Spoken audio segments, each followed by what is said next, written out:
বন্ধু আমার তো ছুটি কনফার্ম হয়ে গেছে। ছুটি হয়ে গেছে? আরে কবে যাইতেছো? পরশু দিনে চলে যাবো। যা রে যা ঘুরে। ঠিক আছে থাক তাইলে।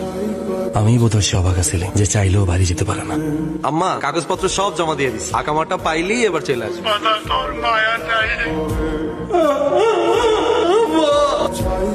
হ্যাঁ আপা বল। কি রে তোর সে কখন থেকে ফোন দিতাছি, ফোন ধরছ না কেন? আপু আজকে হোটেলে অনেক গেস্ট রে। উপহারটা তো পাঠাস নাই। আমি তো আব্বারে সব টাকা পাঠাইছি। আমার উপহার তো তুই, তোরে লাগবে। কি যে কস? আজকে প্রত্যেকটা আর তোরে জ্বালাবো না। কি কস আপু? এবার আমি দেশে আইলো ওরে দুলাবে রে এক লগে জ্বালাম। কি রে তুই কি কাঁদতেছস? আরে না আপা, এখানকার পেঁয়াজে অনেক ধাস তো সব সে পেরে চোখ দিয়ে পানি চলে আসে। আপা তোরে আজকে অনেক সুন্দর লাগতেছে। ফোন আছে না ভাই?